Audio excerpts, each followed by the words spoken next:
জীবন শিক্ষার এভরি মোমেন্টে সবাইকে স্বাগত। আজকে আমি হাজির হয়েছি তালের লুচির রেসিপি নিয়ে। আসুন তবে দেখে নেওয়া যাক আমার এই আজকের রেসিপিটা।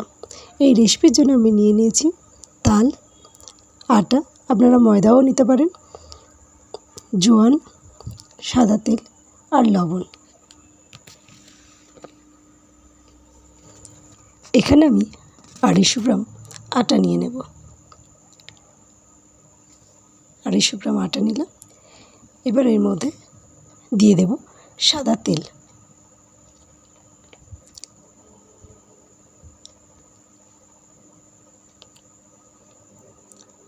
সাদা তেলটা আমি দিয়ে দিলাম।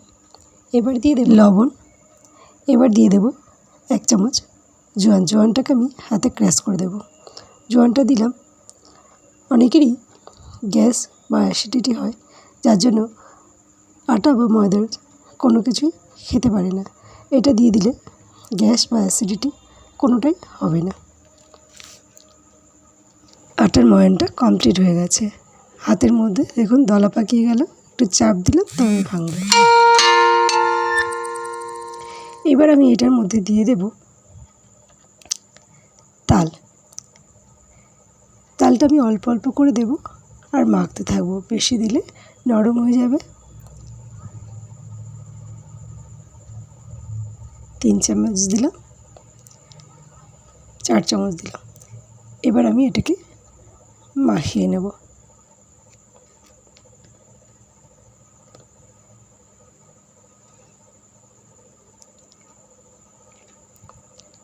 অল্প অল্প করে দিয়ে মাখালে সুবিধা হয়, নরম হয়ে যায় না আর কি। এটা মাখাতে আমার 1 চামচ তালের প্রয়োজন হয়েছিল, দিয়েছি। দিয়ে এটা পুরোটা মাখিয়ে নিলাম। এটা আমি খুব বেশি নরম করিনি, আবার শক্ত করিনি, একদম পুরো মিডিয়াম, যেমন আটা মাখে সেইভাবে মেখে নিয়েছি। নিয়ে এটাকে আধ ঘন্টা রেস্টে রেখে দেবো। আধ ঘন্টা পরে ফিরে এলাম। এবার আমি এটা থেকে ছোট ছোট লেচি কেটে নেব।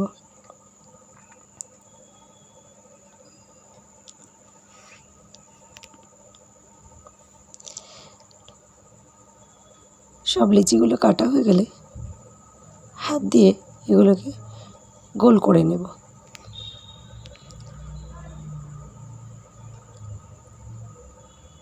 লিচিগুলো হাত দিয়ে গোল করে নিয়েছি। চাকিটা গায়ে আমি তেলটা লাগিয়ে নেব। নিয়ে এবারে আমি একটা করে লিচি নেব, নিয়ে বেলে নেব।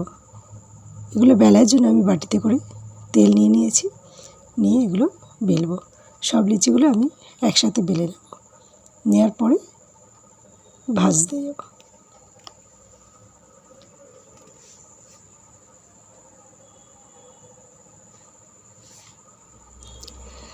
লুচিগুলো আমি সব এইভাবে বেলে নিয়েছি, একটার পর একটা দিয়েছি। উপর দিয়ে একটা করে নিয়ে নিলে কেউ কারো গায়ে আটকাবে না। কড়াইটা আমি গরম হতে বসিয়ে দিয়েছি। গরম হয়ে গেলে দিয়ে দেব তেলটা। গরম হয়ে গেছে, তেলটা দিয়ে দিলাম। এখন অল্প দিলাম, পরে আর একটু দেব। তেলটা গরম হয়ে গেছে। এবার আমি একে একে লুচিগুলো ভেজে নেব। লুচিগুলো ভাজার সময় আমি গ্যাসের ফ্লেমটাকে লো টু মিডিয়ামে রেখে ভাজবো। দেখুন এইভাবে একটা করে লুচি দেব আর ভেজে তুলে নেব।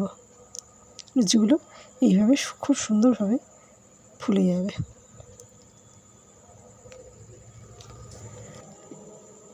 এইভাবে আমি একটা করে লুচি তেলের মধ্যে দেব আর ভেজে তুলে নেব।